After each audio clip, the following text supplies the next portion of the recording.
এটা তো আমি পাচ্ছি হচ্ছে সোশ্যাল ইনফ্লুয়েন্সার হিসেবে, সেটা হতো না যদি শায়ক না থাকতো। Thank you Sayak, thank you Ananya, তোরা পাশে না থাকলে হয়তো এই দিনটা আসতো না। So thank you so much. তো সব সম্ভব হয়েছে আমার হাজবেন্ডের জন্য, আমার ইচ্ছেকে প্রাধান্য দেওয়ার জন্য। আর ক্রেডিট কিন্তু অনেক।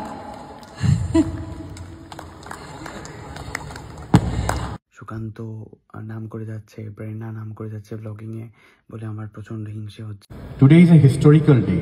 আজকে একটা ঐতিহাসিক দিন বলে আমি মনে করি, কারণ আজকে আমাদের ভারতীয় জাদুঘরের 210তম বছরের মধ্যে প্রথমবার আমরা বাংলা হান্টের সাথে কোলাবোরেশন করে আজকে এই সোশ্যাল সামিট 2024 অনুষ্ঠিত করছি আজকে এইখানে আমাদের ভারতীয় জাদুঘরে।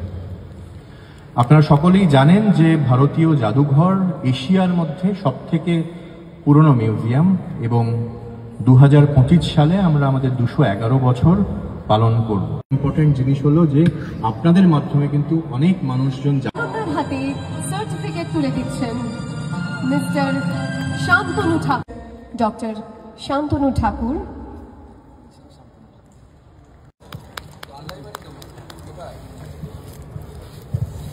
The next award. এটা তো আমি পাচ্ছি হচ্ছে সোশ্যাল ইনফ্লুয়েন্সার হিসেবে, সেটা হতো না যদি শায়ক না থাকতো। So thank you Sayak. আর আরেকটা যেটা বলতে চাই সেটা হচ্ছে আমি অভিনয়টা অনেক বছর ধরে করছি, বাট এই ইনফ্লুয়েন্সার লাস্ট 1 বছর আমি এই প্ল্যাটফর্মে কাজ করছি। তো আমি ফ্যামিলি ব্লগিং বানাই, আর ফ্যামিলি মানেই মা বাবা। সো মাটির উনুনে পেঁপের সবজি আর পুকুরের মাছ এনে ঘরোয়া উপকরণে নিত্য নতুন রান্না দেখে জিভে জল এসেছে বাঙালি থেকে অবাঙালি সকলে। এক অন্যরকম ভাব। পপি নিশ্চয়ই কিছু বলবে, বহু মানুষ পপিকে চেনে।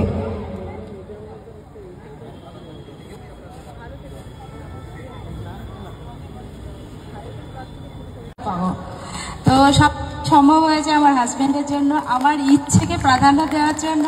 তাই আমি চাই উনি একটু মঞ্চে আসুন। আমি তো শুধু রান্না করি, ক্যামেরার সামনে থাকি, ক্যামেরার পেছনে তো আমার হাজবেন্ড থাকে।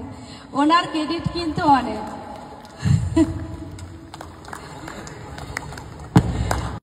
উনি না থাকলে আজকে তো আমি এই জায়গায় আসতেই পারতাম না। নমস্কার, আমরা সুদূর গ্রাম থেকে এসেছি। আমি এই স্টেজে উঠছি, আমার এখন চোখে জল চলে এলো। তো সমস্ত কিছুই সম্ভব হয়েছে আপনাদের জন্যই। আমাদের ইউটিউব এবং ফেসবুকের ফ্যামিলি মেম্বার এখন প্রায় 8.3 মিলিয়ন। ইউটিউবে আছে 6 মিলিয়ন আর ফেসবুকে আছে 2.8 মিলিয়ন। তো সমস্ত সদস্যকে জানাই অনেক অনেক অভিনন্দন, অনেক অনেক ভালোবাসা। আপনারা না থাকলে আমরা এখানে আসতে পারতাম না। আমরা একদম গ্রামের সাধারণ একটা মানুষ। আর এখানে এসে শুনলাম মজুমদার সাহেব আমাদের ভিডিও দেখেন, আমাদের খুব ভালোবাসেন, মানে এর থেকে বড় প্রাপ্তি আর হতে পারে না। হ্যালো, সো আমি বাড়ি ফিরে গেছি, আর বাড়ি ফিরে আমার যে কথাগুলো খুব মনে পড়ছে সেটা হচ্ছে পপি কিচেনের হাজব্যান্ডকে যখন ও ডাকলো, বললো যে আমার ইচ্ছেগুলোকে প্রাধান্য দেওয়ার জন্য থ্যাংক ইউ। এই পোর্শনটা না, মানে সিরিয়াসলি প্রত্যেকটা মেয়ে ডিজার্ভ করে। অনেকে কি হয়, অন্য মানে মেয়েদের ইচ্ছাগুলোকে দাবিয়ে রাখে, বেরোতে দেয় না, গ্রামের বউ হয়েছে, রান্না করবে, ঘুমিয়ে পড়বে। মানে এই ক্ষেত্রে ওনার হাজব্যান্ড এতটা সাপোর্টিভ। ইনফ্যাক্ট ওনার হাজব্যান্ড যখন স্টেজে উঠছেন তোমরা সবাই দেখলে কাঁদছিল। এই বন্ডিংটা সবাইকার মধ্যে থাকা উচিত, সমস্ত সম্পর্কে থাকা উচিত। আর আর সুকান্ত, প্রেরণা সবাই আমাকে থ্যাংক ইউ বলছে। দেখো, আমি জাস্ট ওদেরকে পুশ করেছি। আর আমার মনে হয় নিজেদের ভেতরে যদি কিছু না থাকে সেটা কেউ পুশ করলেও হয় না। তো আসল ক্রেডিট ওদেরই, তার কারণ ওরা এত ভালো করে কন্টেন্টগুলো ক্রিয়েট করে। ওর মায়ের সাথে কন্টেন্ট ক্রিয়েট করে প্রেরণা, সুকান্ত এত ভালো নিজের ফ্যামিলি, নিজের হবু বউ অ্যান্ড মিনতি অ্যান্ড পুরো ফ্যামিলিটাকে দেখায়। এটাও ওর ক্রেডিট। ডেফিনেটলি ও শিখেছে নিজে থেকে। আর হচ্ছে খুব খুব ভাল লাগছিল যখন আমার কাছের মানুষরা অ্যাওয়ার্ড পাচ্ছিল। ইয়েস।